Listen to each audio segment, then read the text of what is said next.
I pledge allegiance to the flag of the United States of America and to the republic which stands one nation under God, indivisible, with liberty and justice for all. All right, we'll have Neil with welcoming the visitors and guests. We got a few visiting Rotarians tonight.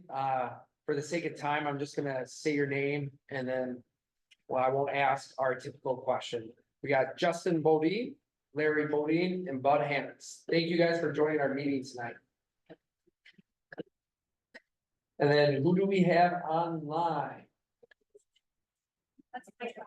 I think I saw Eileen, Alyssa, Larry, Yeah, Alyssa, Jeremy. Eileen, Jeremy, Larry, and Laura. Nice. Yeah. Group. All right, thanks. Yeah. So if you're gonna make an announcement, just please come to the front by the owl and speak loudly. We just have a few. Celebrating some birthdays, we had quite a few. Caitlin Doyle, October 3rd, Johnny Brevick, October 13th, Alyssa Frank, October 14th, Dean Dickinson, October 20th, and Nathan Crowder, October 21st. So happy birthday to all of you. And we have one Rotary anniversary with Lisa Cobbs for 11 years.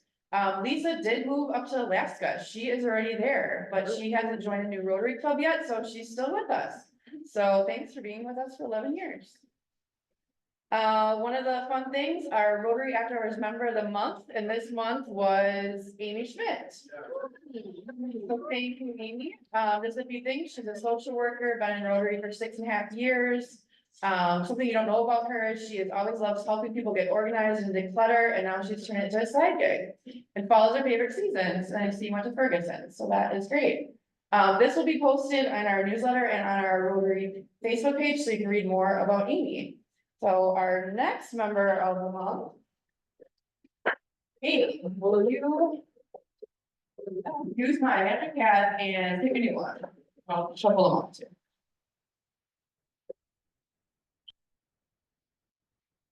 And we got Ryan Bourne. So Ryan will be our November member of the month. We'll talk to him soon. All right, announcements, please come to the front. Pickleball Marissa, or I can do it for you. Or you can do it, perfect. All right, Thursday is World Polio Day. Thank you to everybody that has signed up for pickleball for polio. You don't have to play, but if you want to learn how to play, that's your perfect opportunity to come. Or if you're already a pro, you can sign up for the tournament and try to be king or queen of the court, or just come for the social and support our Polio Plus giving for this year. Promise it's going to be a good time. I think we'll have about 100 Rotarians from all the area clubs there, so please come Thursday. Blue Zone Pickleball. We'll have Betty's taco food truck. There'll be raffles, and you can just come and hang out. So hope to see you there. Thanks. If you haven't signed up, this next Saturday is our morning helping at the exchange with Nathan. We do have a few people, but there'll be a sign up sheet that's going around. So please help out with that. It's only gonna take a few hours if we have a lot of people. Ugly Sweater 5K. Actually, here's your sweater. It's there. All right, I will keep this quick. Our Ugly Sweater 5K is coming up in under 2 months.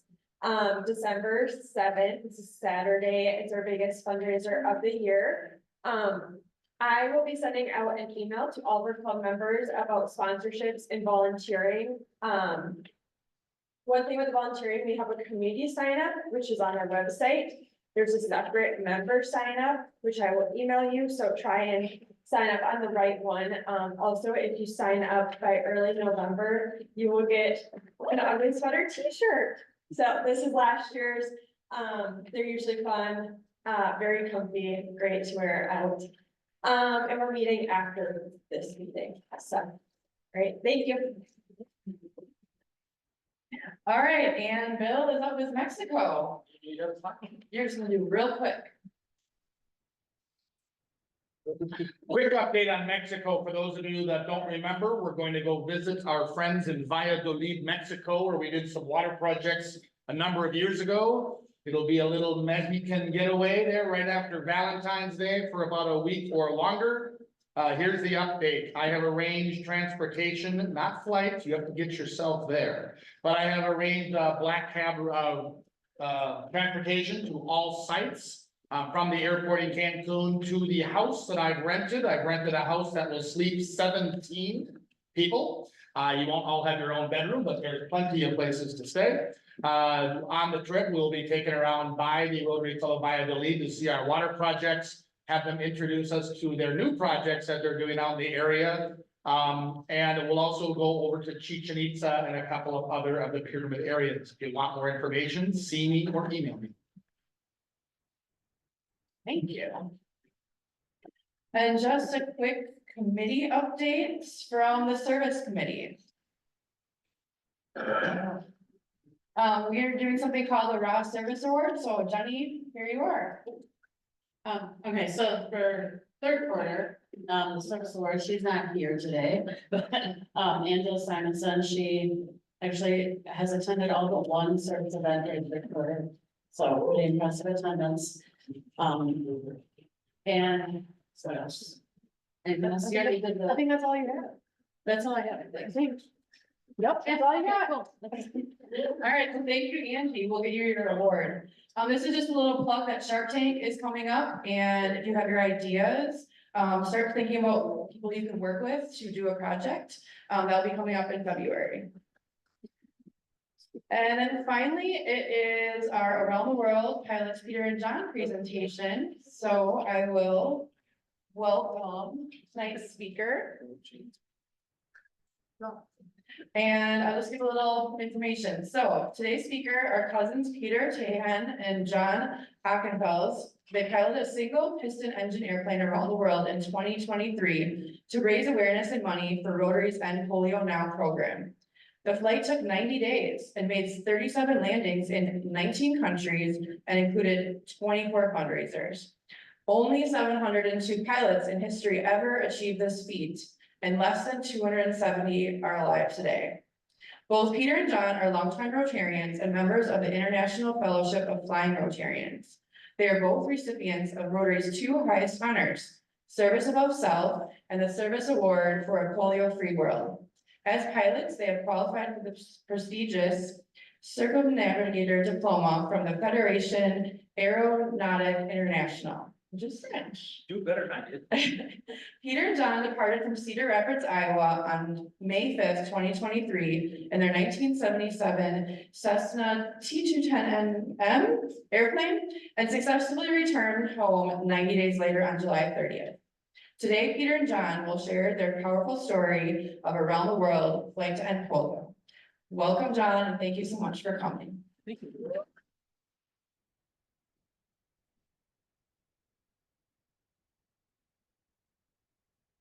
Okay, now, by the way, did anybody catch it? She said it was a 1977 Cessna T210M.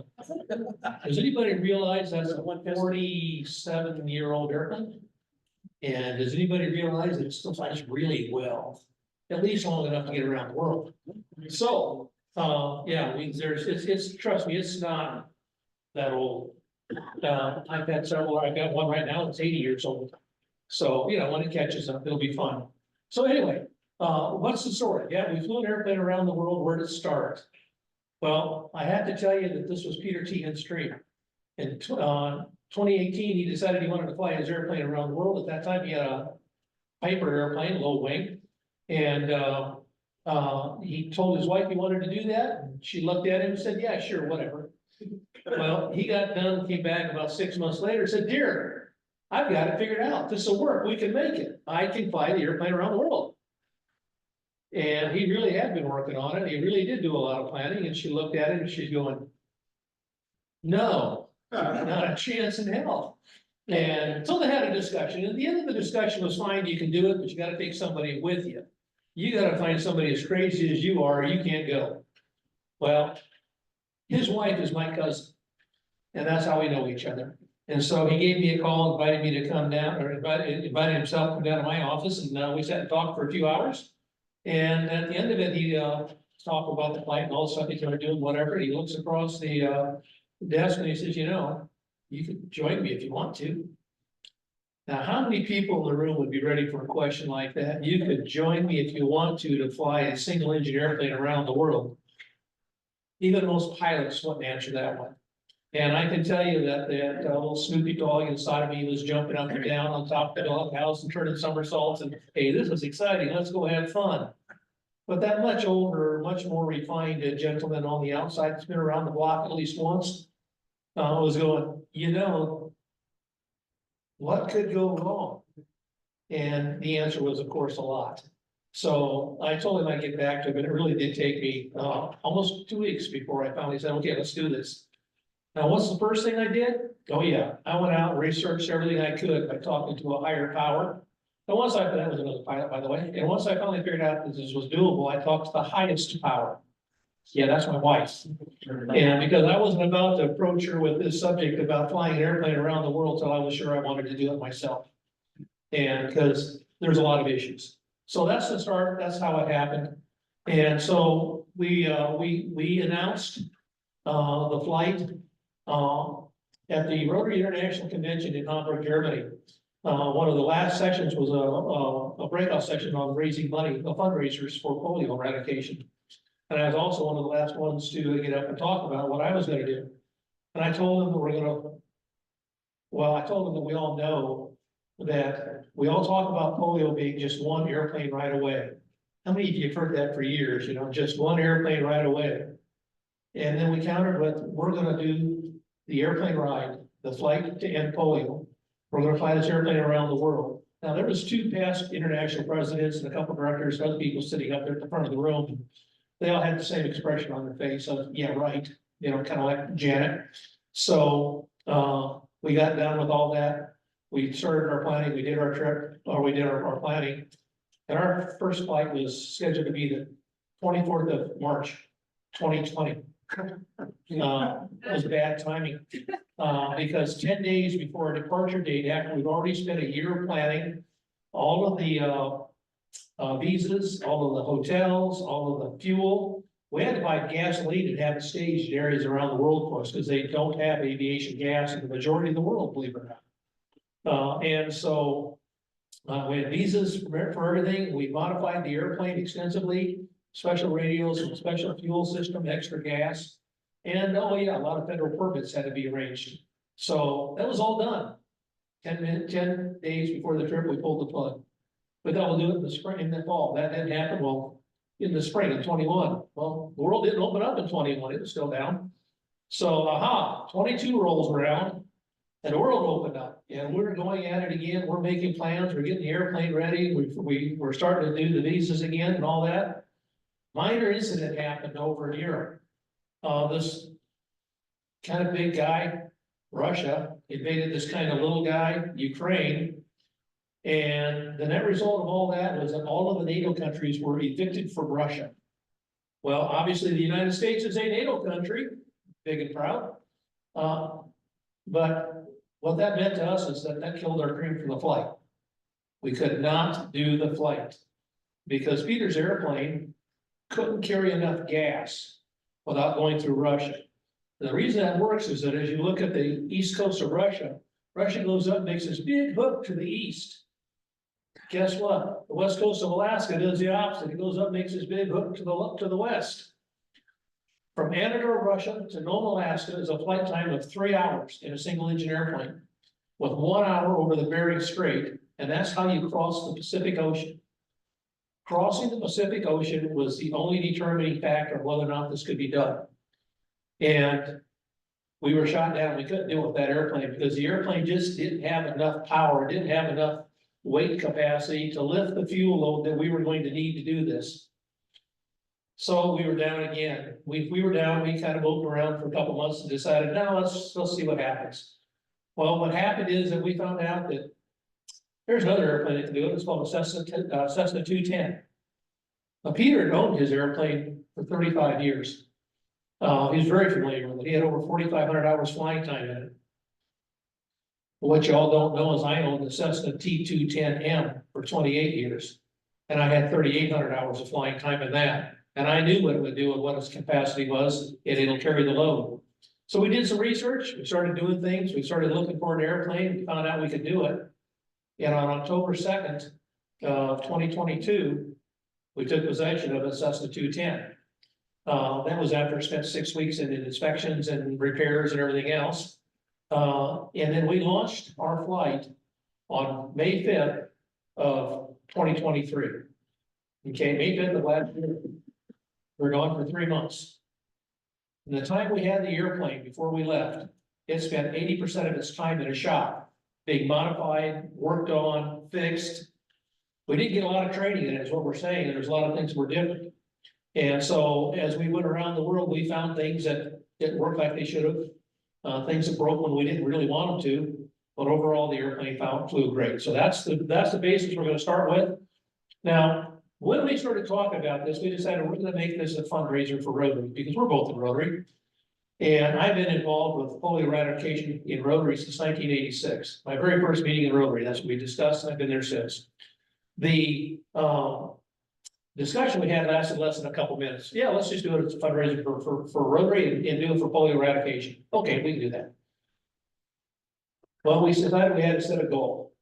We decided that, yeah, we ought to be able to raise $10,000, you know, for people going around the world, for other Rotarians, we'll stop and do some public works and whatever. And so that was our goal. We're gonna raise $10,000, and the good point is the Gates Foundation still matches it 2-to-1. So that meant that if we raise 10, we're gonna have $30,000 for Rotary for the foundation. Well, around the world, fight to end polio. Polio. How many people remember lines like this in your youth? You remember going on, not most of you guys. I'll bet you there's only a couple in here that would remember this scene. Anybody remember going and get, yeah, Dean, you're a person of a certain age. Which means you're old, by the way. Sixth grade, I just over the firehouse and, we either got the shot or we got the sugar cube. Yeah, and I was one of those kids, not literally one of those kids in that top picture, 1957, Cedar Rapids, Iowa. We all got rounded up by our moms, literally, and they herded a bunch of kids into a few cars, and we went downtown Cedar Rapids to the vet center. And there was the scene, they had all these people up there giving shots, and we got our shots. That was some of the first that were given out. Cedar Rapids, by the way, was one of the test areas for polio. So we saw that. And one of the things that I talked to my mom about at one point was, I remember we were all playing and giggling and having fun and all that beforehand and afterwards. But the moms were all serious as hell about this thing, and you know, they were actually, some of them were happy, some of them were crying. And I'm talking to my mom, why was all that? I didn't remember till I was like 5 years old. She said, because that's when we found out you weren't going to die. Okay, and that was the fear. The same as we just went through with COVID. Well, they went through that with polio. And by the way, only about 10% of the kids that got sick, that got polio, were paralyzed or died. The vast majority went on with a normal life and dealt with no after effects. Very similar to COVID. You know, it wasn't a big percentage of people that were affected, but those that were, it's pretty disastrous for them. Now, Rotary COVID, yeah, we'll get around the bush here. Polio is not new. My grandfather had polio. He was born in 1891, had polio in 1896. Okay, lived on a farm just west of Cedar Rapids, Iowa. Grew up there, in that area, went on to become a mailman. He rode a horse and buggy year round after surviving polio. But he had one leg that was 4 inches shorter than the other one and almost no muscle mass in it. But he lived to be 73 years old. So again, a lot of people went on even after they were infected. People still remember the iron lung. How many people today, when we say polio, you think about an iron lung? People of our generation do, because that was the fear of everybody. And there are people that lived in an iron lung for the rest of their lives. In fact, right now, we know of at least 2 people in the United States that are still living today in an iron lung, literally like you see in these pictures. So that's why we keep talking about it. That's why we want it to go away. And there was another person who was a strong supporter of Rotary down in Houston, Texas, that just passed away about 4 months ago. Lived his whole life in an iron lung, went on to become an attorney. Well, talking about the trip. People told us this trip couldn't be done, shouldn't be done, and that nobody in their right mind would do it. But with the support of our families and our family of Rotary around the world, we did it. And it really was support worldwide. Now take a look at this picture, and you'll see that, yeah, it looks like we're kind of close to the airplane. By the way, this is the Cessna. And yes, we really do sit much closer than you guys are sitting here tonight, literally shoulder to shoulder. And to get ready for this flight, between the two of us, we lost almost 100 pounds. I lost 50 pounds. I used to weigh well over 300. So anyway, Peter lost more. And we talked about people who have done this, and you see the number up there, 4,000 people have climbed Mount Everest, 500 have been in outer space. And we used to say only 700 pilots have flown a single engine airplane around the world, but now it's 702. And you heard the story with the circumnavigator diploma, it's official now. And that was presented in Washington DC by the director of the National Space Association. So this is a picture of the airplane. This is actually flying in the Netherlands. We had to land every landing at an international airport. And believe it or not, that's the landing strip at an international airport. Your taxiways here across are much wider and longer than that runway. But that's okay. That was actually the shortest runway we used. But we had to be very careful because we were very heavy. This airplane has a maximum allowable gross weight of 3,800 pounds. That means that with all the gas, the pilots, the oil in the engine, everything is weighed and balanced, and it has to be in a precise position within the airplane for weight and balance. You're not allowed to exceed 3,800 pounds. We were heavier than that. And so, matter of fact, when we landed here, we were probably closer to 43 or 4,400 pounds. And this runway is 4,500 feet long, and this airplane had no problem taking off on that runway. So we're good. Yeah, how much fuel with that much weight? How far can you get with that? We're gonna get into that very specific. Hey, the question was how much fuel with that much weight? We were literally a flying gas tank. This airplane typically holds, I told you we had a lot of modifications. This airplane typically holds 90 gallons of gasoline in the wing. Well, one of the first things we did is we went out to a shop and they put special fuel tank extensions on the wingtips. So each one of these wings is now 1.5 feet longer than the standard airplane. It looks identical to the standard airplane, the wing's just longer. And that's because each wingtip now holds 16 gallons of gas. So 32 gallons extra on that 90, 120 gallons of gas in the wing. Well, that's enough to fly for about 6 hours, maybe a little longer. But behind the seat, you can see a big black bulge there. Well, that's a lot of our equipment, but most of that big black bulge is the fuel tank. We had a rubber bladder in the back seat that held 165 gallons of gas on its own. So we're taking 285 gallons of gas when we took off. And on our longest flight, we filled everything up.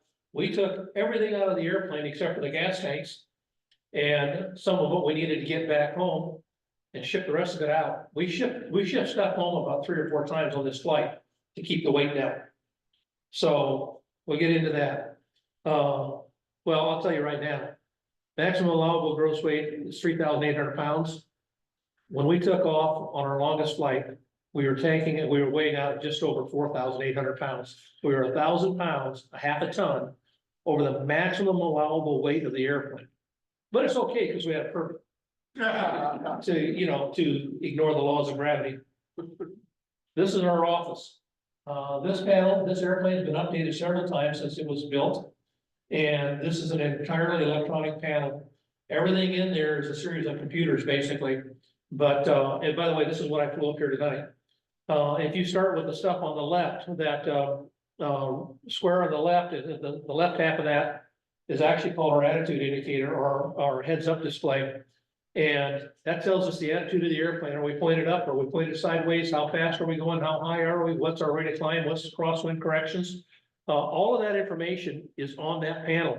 And the most important thing as you're flying along is remember to keep the blue side up and the brown side down. Because blue is sky and brown is ground. So, and then to the other side of that same panel, you see what looks like a map. That's because that's a map. And that's all based on GPS. It's extraordinarily accurate. We put in all the coordinates. We just punch in the name, the identifier for where we want to go and hit a button. It gives us that purple line up the middle that you see, and we follow that line. It's a lot different than it used to be just a few years ago, where we had to plot all of our coordinates and we had to figure out how far we're gonna go and time everything, and fly from electronic aid to, they're called VORs, radio to radio, basically. And today we don't need to do that. Everything's satellite based. The big green screen in the middle, that's a combination of another GPS, that's the actual GPS system that's sending the information to the blue one to the left. And that's a Garmin system. And then below that, with all those little boxes, that's another identical radio and GPS to the one you see on top, except that it's got a smaller screen. So there are two redundant radios, and each one of those have 2 or 3 frequencies. So redundancy is built into everything we're doing here. The big numbers on the bottom, that's a transponder, which is really important because that tells the people on the ground who we are and where we are and where we're going. And they give us a code. We go to the one on the right, the last screen on the right, that's all of our engine instrumentation. Every cylinder in this engine has got a probe in it. It tells us the temperature of the cylinder, the temperature of the exhaust gas, the temperature of the oil, the outside air. It computes all this, and we fly the airplane based on the engine conditions. We give it gas based on what the feedback is that we're getting from this monitor. And that gives us our best power without wrecking the engine, because like any other thing, if you get enough gas, enough power, you eventually start melting stuff. That's not a bad thing. That's not a good thing in an airplane. So, but that's what that is. That is actually our Bible for how to fly the airplane. We watch that, and we watch the instruments on the left. You don't run into anything. Then the last one down the lower left-hand side, that's a mini iPad. And it's got all of the information for navigation and everything else, except for the instruments. It's got everything in that iPad that we have on this panel. That's an $800 iPad. The panel costs a lot more than that. So keep it going here. So we'll see, is it going to come up? We're not having sound. Well, we'll skip Brisbane. We'll tell you about it. We landed in Brisbane, Australia, and they literally followed us down the runway with a car shooting video of us coming in and landing. Let's see if there's something else I can do on this one. Still your stuff. Wonder if this is still hers. That's what it is. Try it. While she's doing that. That's okay. By the way, that's another pretty airplane. I told you I had another older airplane. That's the 80-year-old airplane. That's a trainer from World War II. So in Brisbane, they followed us up and down the runway, shot all this video. And one of the things they did, they had an airplane that was the very first airplane to cross the Atlantic. Good job. Thank you. Always a hero.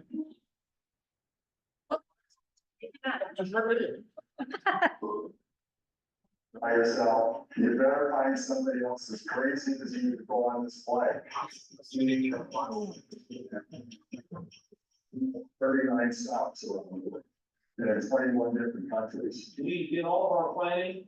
We found out on the first day, we would take all that planning and throw it out the window. One of the most powerful moments of this trip was when we were working in the government, so you have to stand, knowing that you've given that child a chance to be polio free the rest of their life. It brought me to tears. It's pretty powerful. The number one goal of this trip is to get home to our family's life. That was our decision-making process for everything we did. Thing decides not to cooperate, then we'll put it in the bar, hopefully next to a freighter that's going by, and we'll start again on another. This is the Southern Cross, the very first airplane to fly across the Pacific Ocean. That's almost a 100-year-old airplane. It is so iron, especially. We'll keep moving. This is the route of the trip, and if you've got the cards on the table, so you can see those. They're on the back side. They look just like that. And so as we started this trip in Cedar Rapids, Iowa, and our very first flight was from Cedar Rapids to New Hampshire. And when we landed, did I have that? Yes, we did. When we this card that I'm holding in my hand is messed up. Well, it's interesting. There we go. That's more like it's messed up till I have it back up. We'll get there. When we landed in New Hampshire, Portsmouth, New Hampshire, we lost our alternator. Remember I told you the airplane spent all this time in the shop and getting all this stuff done? Well, it's a 6-hour flight from Cedar Rapids, Iowa to New Hampshire. And it was fine except for the last half hour. We landed at 5:30 in the afternoon on a Friday. You know what happens at 5 o'clock in the afternoon on a Friday? Everybody goes home. All the shops were shut down. One of the shop managers came out and helped us with a few things, but we ended up having to put a new alternator in it. It took till the following Thursday to get all the parts and get the work done. So that put us behind schedule. We then took off out of there and we headed up to New York for a short trip to get some work done on a fuel supply system. And they fixed that in a hurry. And then we headed up to Canada. We were heading for Goose Bay, Happy Valley. And we got almost there. And it was supposed to be kind of like it was here today, you know, kind of overcast, a little rainy to start with. And we launched out above all that, and it was supposed to have been visual flight rules sunny when we got there. Well, it wasn't. It turns out that another system had moved in, and there was this huge thunderstorm cloud going up to about 30,000 feet in front of us when I was about 100 miles out. And I'm not going there because it wasn't rain, it was ice and snow. And so we turned and diverted to the west, and we spent the next 4 days in a little town called Sept-Îles in northern Quebec. And Sept-Îles is a French community. And in that community, they only speak French. Even if they speak English, they only speak French. So yeah, it was interesting. We got through that. We were there for 3 days. I got on up to Goose Bay. We got iced in Goose Bay for another 3 days. We were supposed to land in Greenland, but if you look at the map, you see that we didn't. We skipped Greenland, went straight to Iceland because, yeah, there's ice, Greenland was covered with ice and the storm and all that. We just went around it. We landed in Iceland. It was gorgeous weather. And the next day we had ice and snow in Iceland for another 3 days. So by the time we got to Scotland, we were 10 days behind schedule. And we'd already had 5 programs scheduled to do programs about presentations about polio and all that with these Rotary clubs that had already put all this stuff together as fundraisers and everything. We had to do them all on Zoom. We missed 4 of them in Europe and Denmark. So, but with Scotland, we missed originally, but they made it up when we got there. So we went from there on into Germany. Then we were heading from Germany down to Greece, going over the Alps. And going over the Alps and everything, we ran into a lot more headwind than we expected. And we weren't able to climb as high as we wanted to because of icing conditions in the Alps. And so we ended up burning more fuel. And doing our calculations, we didn't have full fuel tanks at that point. There wasn't any reason to. And so by doing our calculations, we were concerned that we weren't going to have enough fuel to get to Greece before dark. And that's a bad idea to be flying out over the Mediterranean at night low on fuel. So we went ahead and requested to land near where we were, which I didn't know at the time was Rome. So we landed in Rome and got gas eventually the next day, and a whole rigmarole of problems, but we worked it out. We went to Greece. From Greece, we went over to Jordan. And going over to Jordan isn't as simple as it sounds because we had to cross the Mediterranean. And then we had to cross Egypt, and we had to go around the southern tip of Israel. And then skirt all of that into Aqaba, Jordan. And the Jordanians are a pain in the butt, by the way.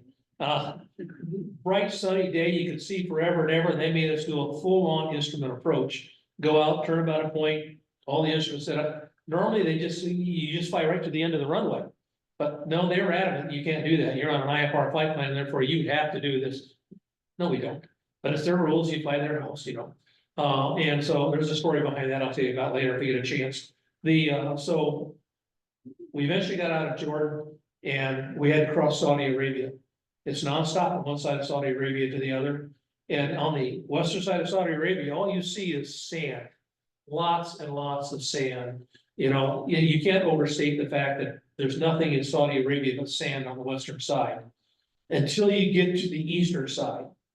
And then what you see is eastern sand, because that's all we saw for the next 8.5 hours, sand. And I'm not kidding, really, there's no landscape. very, almost nothing. There's obviously stuff down there. So again, we went through that, we eventually made our way over to Pakistan, and that was the one point on the trip that we were adamant that we're gonna see. No matter what else changed, our route from day one is included Karachi, Pakistan. We made arrangements, we were invited to come to Pakistan. We were invited by Rotary, we were guaranteed our safety and the safety of the airplane. And as a gentleman by the name of Aziz Mehman is the director of Rotary, and he was our contact. And we were there for 5 days. It was really a good trip. And probably the best thing I can tell you is what we learned there really changed our minds and our attitudes of what they're doing. They're still fighting the battle in Pakistan and Afghanistan. That's the only 2 hotspots left in the world, by the way, is Northwest Pakistan and Northeast Afghanistan.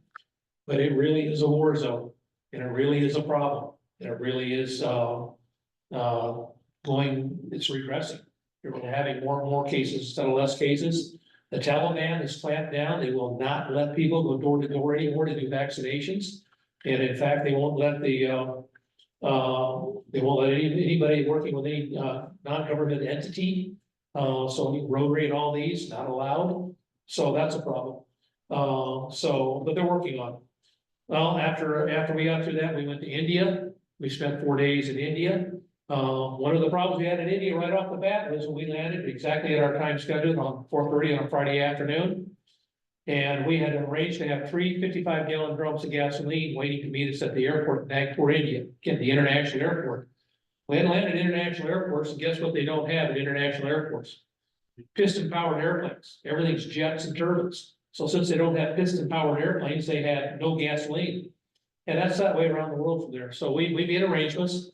There's a guy 60 miles away that does this a lot, brings the gas up, and you pay a lot of money for it, but you get your gas and get on your way. Turns out he was there at 6:30 in the morning for some reason. We weren't there. So he put his gas barrels back on the truck and went back to the home airport that he was from, 60 miles away, and said, "I'll see you at 4:30 Monday afternoon."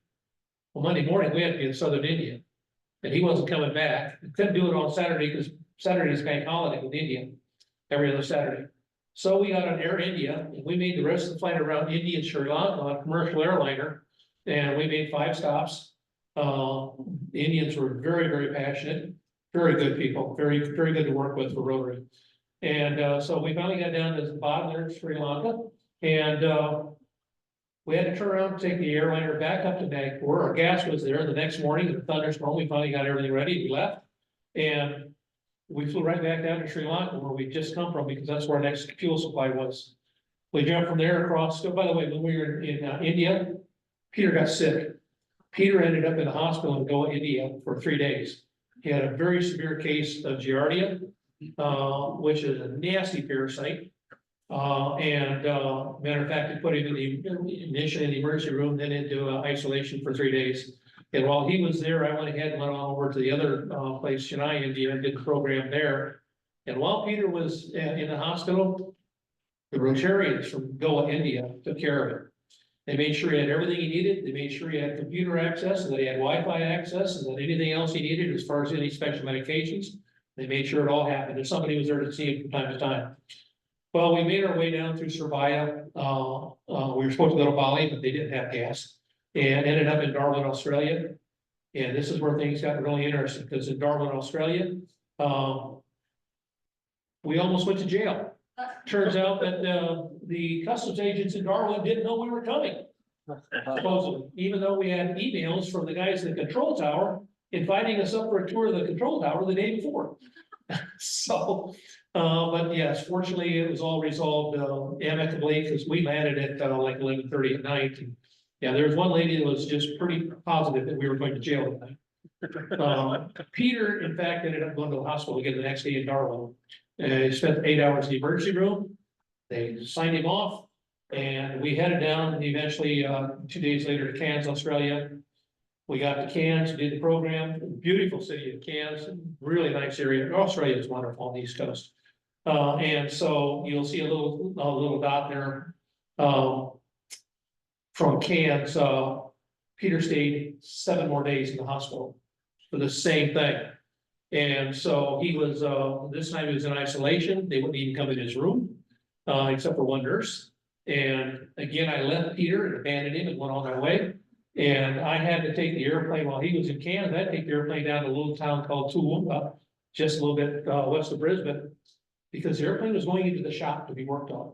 That had been scheduled for several weeks at that point. And so we needed to have some oils needed to be changed and updates and small issues needed to be addressed. Some big issues needed to be addressed before we headed out over the Pacific Ocean.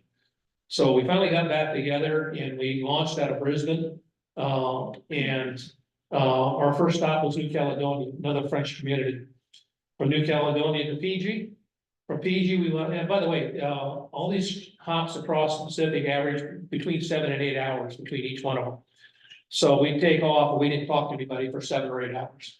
Matter of fact, we didn't talk to anybody anytime we were over the ocean because our long range radio failed. We never got it fixed until we got home. And so the entire time we were going across the Pacific Ocean, we were relying on a satellite phone that we were texting with, and we couldn't get communications otherwise. And relaying to airliners flying overhead occasionally. So that's how we did it. Wasn't really the best of scenarios, but it worked. So out of Fiji, we headed up to America Samoa, which is also Pongo Pongo. And when we were met in Pongo Pongo, there was 8 people on the ramp to meet us. They didn't know we were coming until 4 hours before we got there. And that's because a friend of ours in Iowa asked us who was meeting us there, and we said nobody. We didn't tell them because we were taking a break. We just wanted to, enjoy the scenery for a change.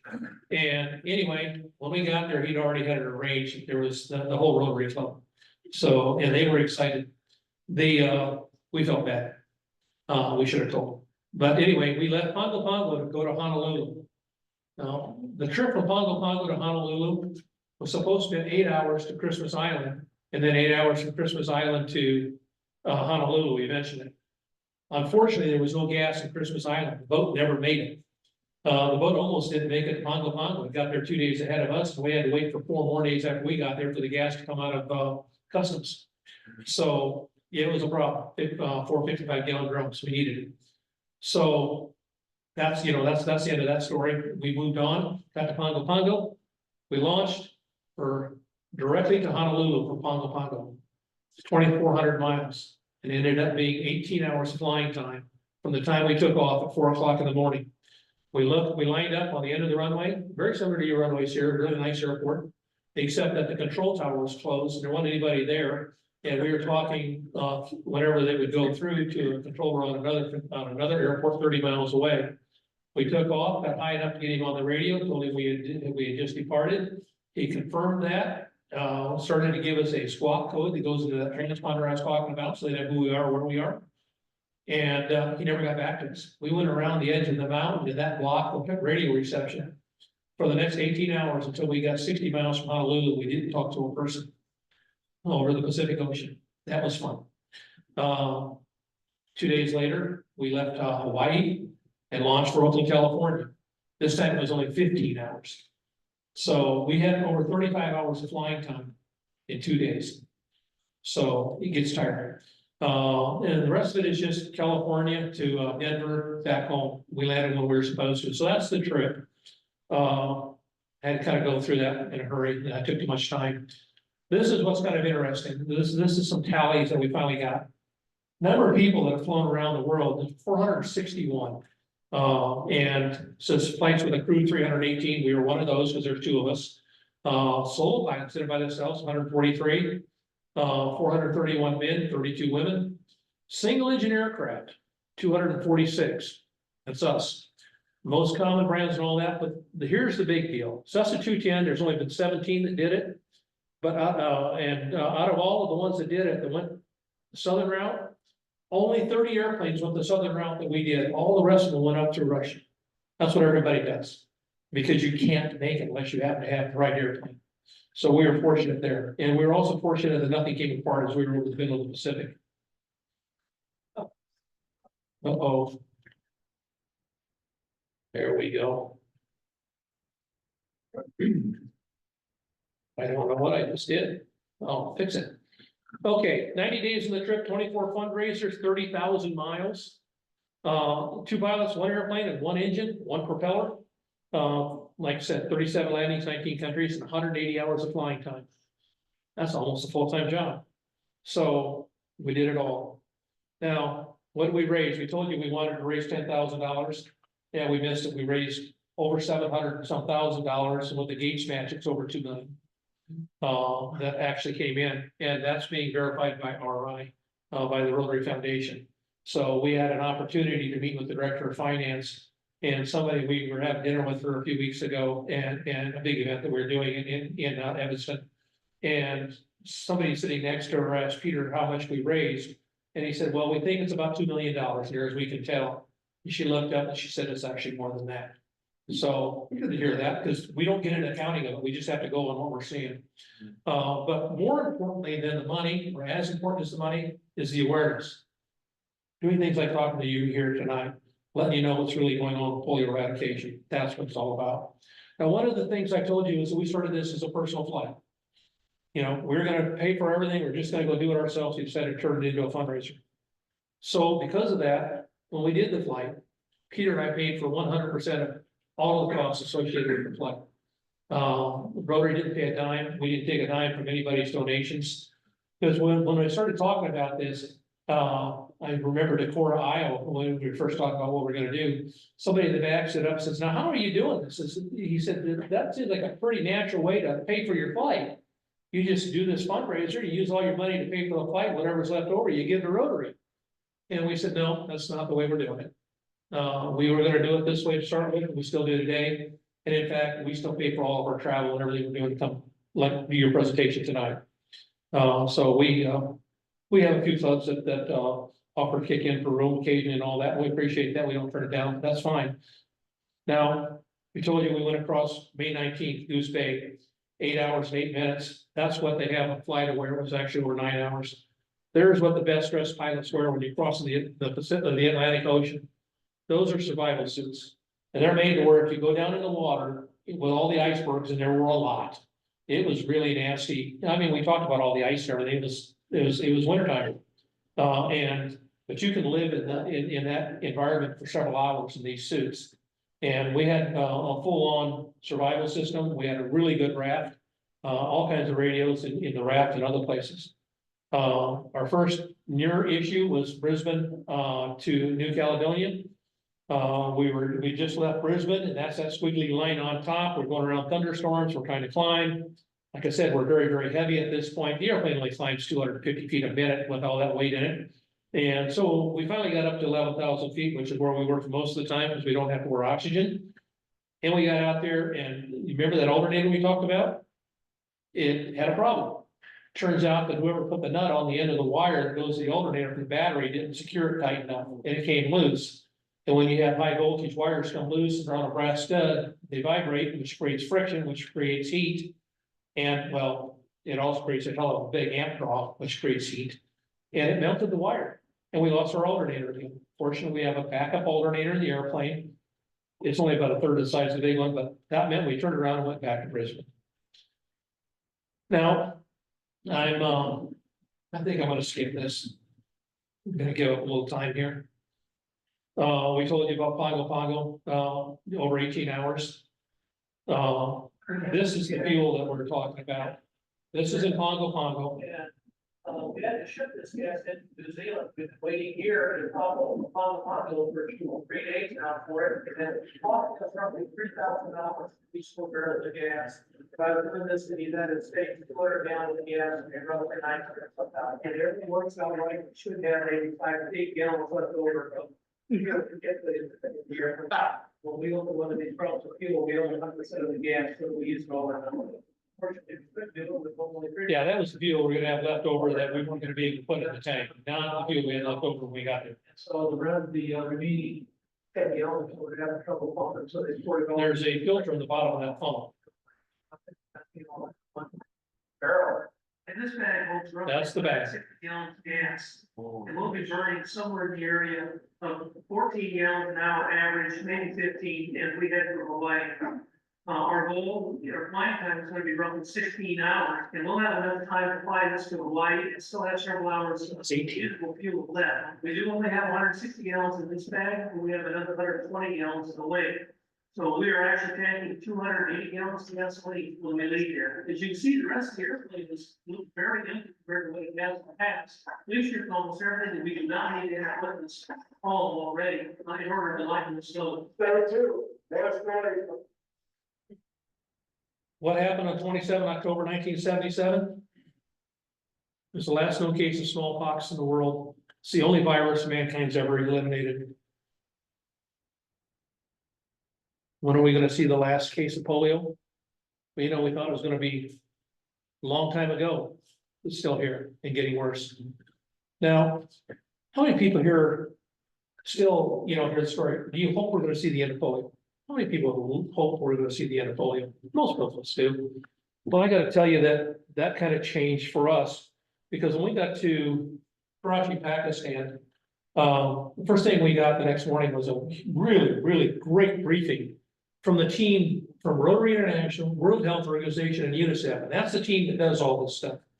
And so what they were doing, they laid it all out. They gave it all the information. What they are doing is phenomenal. It's earth shattering, and they're getting it done in a big way. Now, I asked that question, and I can tell you when they got done with the briefing, the guys from the briefing got up, moved the other side of the table, put us on the end of the table, and said, we're gonna have a press conference. Bunch of press in the back of the room. Well, some guy with a camera stood up, looked at the other end of the table, and says, Captain Tehan. And by the way, if you're a pilot in that part of the world, you're automatically dressed as captain. I have to get used to that. Yeah, there's a couple other things I kind of enjoyed. Thank God I was a district governor, because if you're a district governor, you only walk 6 inches higher than anybody else. So, yeah. So anyway, it says, Captain T, and now that you've seen the presentation, you heard what's going on, do you still hope that you're gonna see the end of polio in your lifetime? And Peter's kind of stopped and thought for a second, and he responded back and he said, no, I don't. And of course, we're being hosted by Rotary and all these other people. The Rotarians kind of stood up and wondered what the hell was going on. They almost fell off the chairs. You could see the press guys, seriously, on the other end, all of a sudden look up, getting the pencils ready. And Peter says, no, I don't hope that we're gonna see the end of polio in our lifetime. He said, I believe. And from that point on, we started seeing cards like this appearing. Matter of fact, a gentleman in South Dakota met me with this card last week, just the word believe. He knew what was going on. And so that changed our vision. That changed what we say about it. People started using the term believe. We believe, because believe means you're gonna take action, means you're gonna do something. It's not just hoping that something's gonna happen, you're gonna sit on the sidelines. So that's where we're going. We're telling everybody, we believe, we want you to believe. And that was the mission of the Flight to End Polio. That's actually where it comes to the end. So I'll open it up to a few questions. I've only got an hour and a half. So, anybody got any questions? And by the way, anything at all, there's nothing that's gonna bother us or me. Okay. Yeah, okay, What did you eat and where did you stay? And that's a great question. What'd you wear? I What mean, we you wear? don't eat too much, I can get to all of those. What we ate, was whatever we liked. Okay, now we avoided certain foods. I avoided spicy foods with a passion. That's Well, there's, and more importantly, we knew that whatever we intake, there has to be an outflow. So therefore, we were very careful of that. You have to drink enough so you stay hydrated. Okay, you cannot allow yourself to get dehydrated, because one of the first things that happens, you start making bad medical decisions when that happens. And so we had to watch that. Eating, again, normal foods. We ate at restaurants, we were hosted a lot. Every night we stayed in a hotel, for the most part. I think maybe 1 or 2 times we stayed in somebody's home. But for the most part, we stayed in a hotel, and we each had a separate room. And that was intentional from day one. Yes. Because even though we're cousins, even though we know each other, we like each other, we're sitting shoulder to shoulder. And during some pretty high stressful situations throughout the day, and we have other lives that we want to carry on as well, we're talking family and whatever, we need some privacy, we need some downtime, so we each had individual rooms. So that's how that worked. What was the other question? The other Where, what'd you wear? I guess, what'd you eat on the Oh. plane? She said, what'd you eat, but what'd you eat on the Almost plane? nothing. The only time, we did have one banquet of a meal, That was when we were doing the 2 long flights. Just before we got to the airport, Peter stopped, just before we went to the airport, Peter stopped at a local grocery store and picked up a loaf of bread, a jar of peanut butter, and a jar of jelly. And we had peanut butter and jelly sandwiches, Gatorade, across the flight. And we did that for 2 flights in a row. And actually it worked pretty well. And what we wore was just casual, comfortable clothes. And we got used to, we definitely wore stuff that was easy to clean. Stuff that, we had jackets with us, because we went from very cold temperatures to very hot temperatures. And so we had, special layers and stuff and all that. And once we got, as an example, out of the northern climate, we shipped all that stuff home. We shipped the survival suits home because we didn't need them in the southern Pacific. So, anything else? Captain John, Sir, yes, sir. the flight 18 hours before you get to Hawaii. Yeah. You lost radio, you couldn't communicate. Yeah, that's all true. Well, we were communicating on text. We had, there's a company called AirRig. It's owned by Collins Aerospace. It used to be Collins Avionics. And Collins is a big employer, a big group in Cedar Rapids where we're from, and a lot of our friends work for Collins. And one of those friends, friend of Peter's, offered to help sponsor us for part of the trip with our survival equipment, the raft. And so, because they own Winslow Raft Company. And so they said, yeah, they'll give us a 4-man life raft. Well, a couple weeks later, they said, no, they can't do that. They can't give us a 4-man life raft because they don't have any. So would we accept a 5-man life raft? Okay, we did. And it was a fully functional ocean certified life raft. It had all the designs to keep it from flipping over. It had built-in water, I'd call it sterilization, but water screening, filtration. Yep. You could take, you can get a couple gallons of seawater every day out of this thing that was drinkable. And it had a built-in, impact in it, a satellite-based, electronic, emergency locator beacon. So all that stuff was in there and it was covered. I mean, this was, if you're gonna spend time in a raft, we went down to the ocean. We were not gonna be there for a couple hours. We're probably gonna be there for a week or more. By the time they found you got somebody out to you and all that, you can do that in this raft. And so that was, we were very fortunate. They had another company called AirRink, and AirRink is a company that works with a lot of major airlines, military and other places. And they're the ones that do the flight planning for big jets and stuff. And as far as everything they need to do for long flights, I was surprised when I found out they do it for the Air Force. The only time the Air Force does it up for themselves is for these big events. They still do it, but for the most part, when they get a jet that's gonna go from point A to point B, they just have AirRink put together. They offered, also owned by Collins, they offered to do all of our flight planning for us. So every day before our flight, every morning before we took off, we got a 32-page email.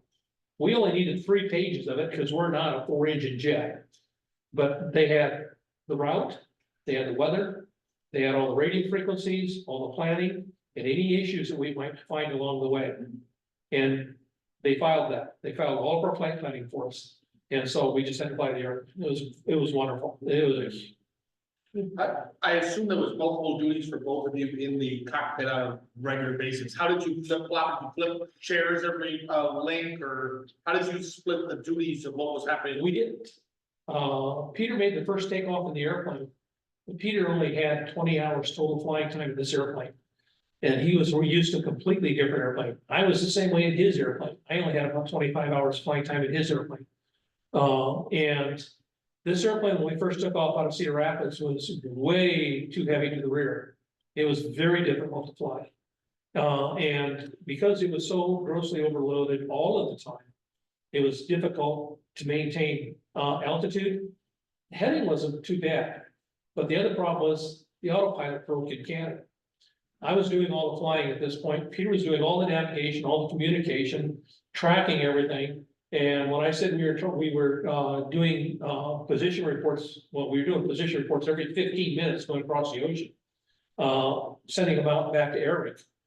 Every 15 minutes, Peter's filling out another, typing out another message on the satellite phone, where we are, where we're crossing, where we're at. And they said they got about 3/4 of those. But that was good. That was still, at least somebody knew where we were. And they were passing that on to the FAA or to the controllers. I forgot the other part of the question. That was basic. Yeah, so that was it.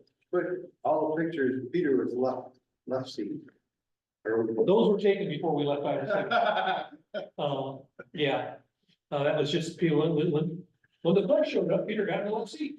And by the way, that was the original intent. The whole thing, the original intent was Peter was going to be the primary pilot of his airplane. And I was gonna be the guy doing communications and all that. But in this airplane, it had to go the other way because of experience. And the airplanes are quite dissimilar. So, Transponder still work then over the 18 hours over the boat? transponder worked fine. Matter of fact, we were squawking 1200 that was the code. That's a generic code that says your visual flight rules. And it just goes out to anybody that sees, at least it tells them if they get it. There's somebody here at this altitude in this airplane. And he doesn't have any special permissions. Which, by the way, when you get to your country you're going to, especially in the United States, they have what they call an air defense zone around the perimeter of the United States. And you have to have a code in that transponder telling the controllers and the military who you are, where you are, or they're gonna come shoot you down. Literally. And in fact, when we got to Hawaii, I was a little concerned about that.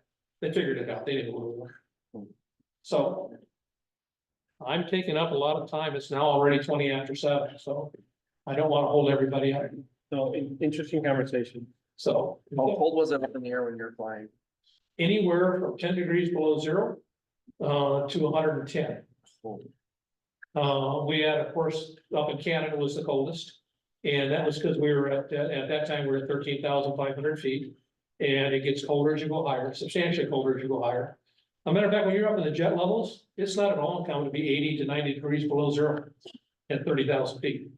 Okay, we don't go that way. Now, this airplane can go to 25,000 feet because it's turbocharged, but it doesn't have a pressurization system, so we have to wear oxygen. And oxygen is just like gasoline. It's a valuable commodity that you run out of. And so if you need to go high, you can't do it. That's part of the problem we had coming over the Alps. So that, and the fact we were icing out. A worst icing scenario happened coming over Egypt.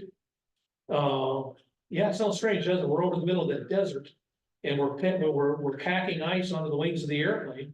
And I called the controller at Jordan and said, hey, we're at 13,000 feet.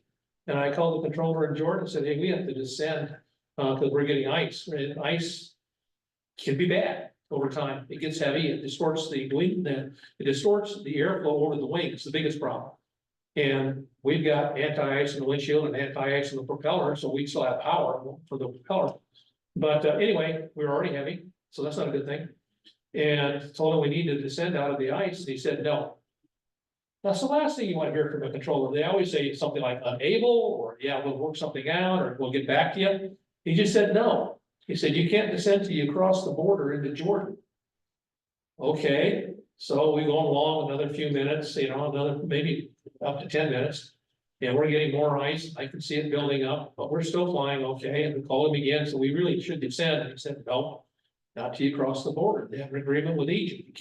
You can't go below 13,000 feet.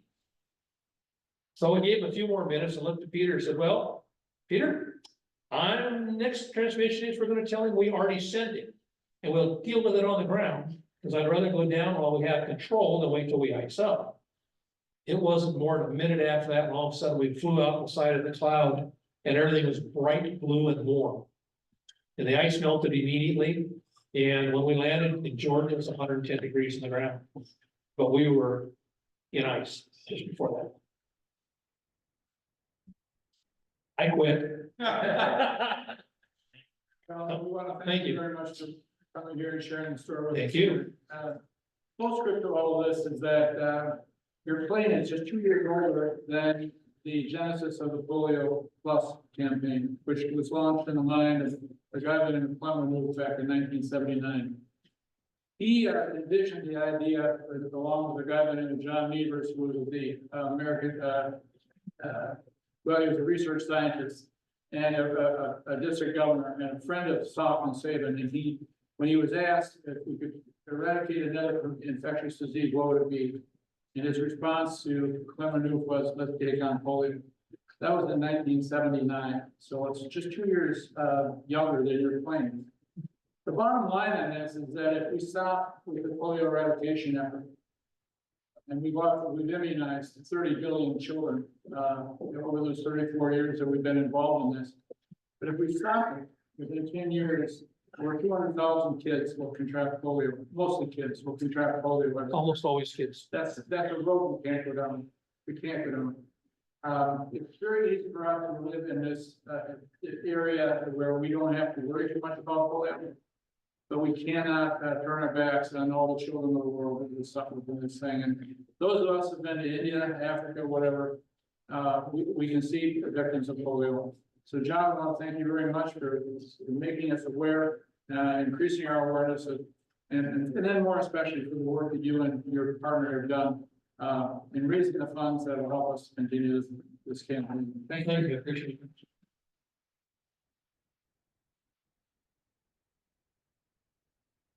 I'm back. You can share that, she just said she's back. We really appreciate you flying up here, and so as a small token of our gratitude, we have some of the finest chocolates from La Crosse from the sweet shop and another little treat in there for you. Thank you, appreciate To it. enjoy it. Hopefully there's room on the plane Well, to take it back. they may not make it back to Iowa City. The money that we raise from the pickleball for polio on Thursday, we're splitting amongst the 4 clubs that are involved, but the money that we raise, we are gonna make, in honor of you too, so. We appreciate you it. so By the way, much. now, you know that goes in the name of your club, Yes, okay? And the deal on all this, every dime that we raise was raised by people someplace. And so those people that make the donations are the ones that get the Rotary, credit for it. So you get your own Paul Harris fellowships and all that, right it up on the line. If you make a donation to the pickleball and that goes to the foundation, you ought to be able to put that in for, Paul Harris recognition. yes. There you go. Thank you so Thank you, much. appreciate it. So- I'm going back to that. Oh, yeah, maybe all. Okay.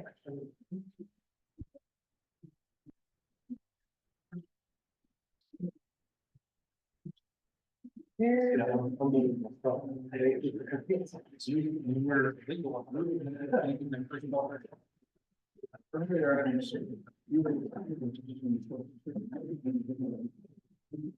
quickly, while the staff is doing that, I forgot to mention, there are little ugly sweater 5K business cards on the table. Feel free to take them and pass them out, or if there's somewhere you can leave them at a store or something, feel free to take a stack.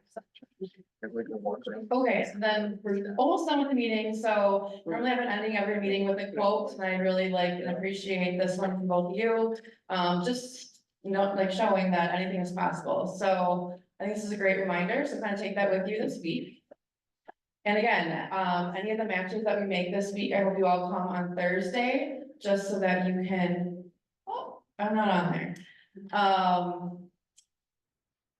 Help support our pickleball for polio, so I plan to be there. Ridley's helping me to sell raffle tickets, so if you don't buy them from her, she'll be real upset, so you better come buy some. The next slide I have is if we can all stay to do the 5-way test, 4-way test, it's okay. We don't have it up here, so hopefully you know how it goes. All right. And all of the things we say and do, is it the truth? Is it fair? Sir. Will it be beneficial to all concerned? And will it be fun? And with that, thanks for staying. Nice, that was a great meeting. I have no idea. Oh, one more thing. No idea how they got back. It's funny.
Two nights in a row. My lucky week. Yeah. Now I got it. I don't know where it's gonna make it.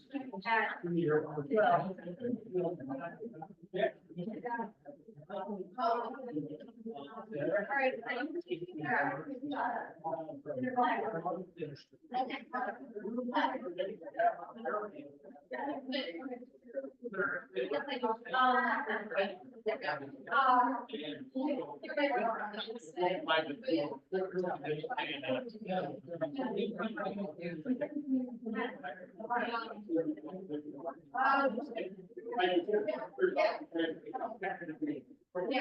yeah, like that. Yeah.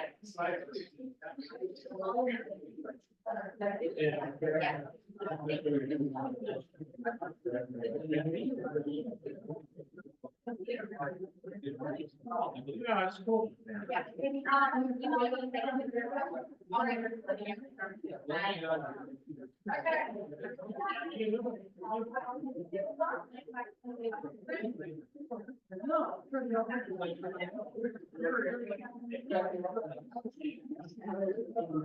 Yeah, and it's like. So. I think I'll. I'll get it. Yeah. I'm like, yeah. Oh, there.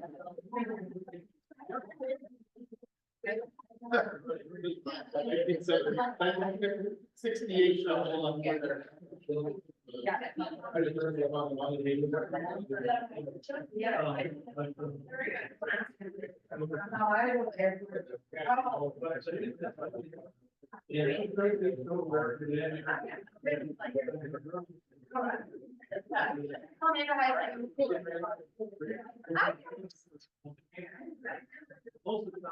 Okay.